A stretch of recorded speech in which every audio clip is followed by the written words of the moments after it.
మరి ఈ కారణాన్ని బట్టి మా ఇంట్లో ఎవరు అడుగు పెట్టాలయ్యా ముందు? నేను అన్నాను, ముసలమ్మ మంచి ఇల్లు కట్టించావు ముసలమ్మ, అసలు అద్భుతంగా ఉంది, పెయింట్లు బాగుంటాయి, లైటింగ్లు బాగుంటాయి, మంచిగా కట్టించావా ముసలమ్మ అంటే ఏడ్చిందా?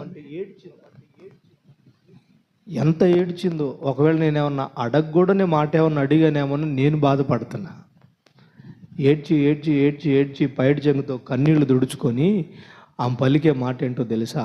అయ్యా, ఒకప్పుడు పేడకళ్ళు తీయటానికి సరి అయిన పాత్ర కూడా కొనుక్కోలేని పరిస్థితి మాది. ఇల్లు కట్టించింది నేను కాదయ్యా, నా యేసయ్య కట్టించాడయ్యా ఈ ఇల్లు.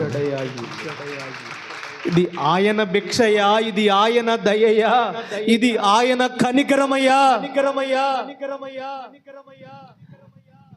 ఈరోజు ఎంతమంది బంధువులు వచ్చారా, నన్ను పిచ్చిదన్నారయ్యా. నా దేవుని సహాయం కొరకు, దేవుని కృప కొరకు నేను వేకువనే ఆయన పాదాలు పట్టుకొని ఏడుస్తుంటే నన్ను పిచ్చిదన్నారయ్యా వీళ్ళందరూ. కానీ నా యేసయ్య ఏమన్నాడో తెలుసా? నా కుమారి, నువ్వు నాకు ఇష్టమైన దానవు, ఇష్టమైన దానవు.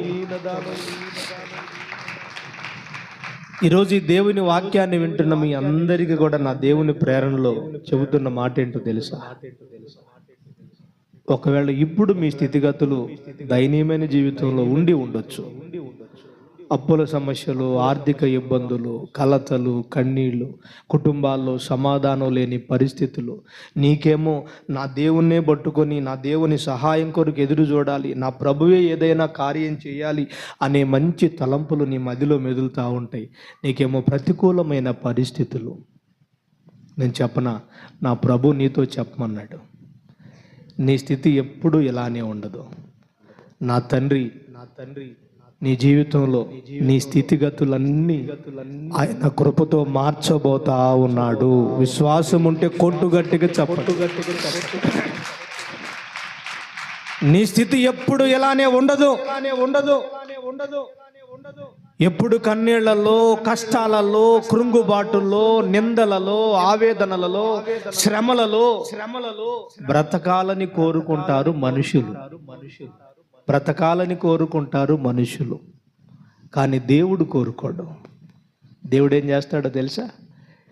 నీ దయనీయమైన జీవితాన్ని చేతిలోనికి తీసుకుంటాడు, అనేకులకు ఆశీర్వాదకరంగా నిలబెడతాడు ఆయన.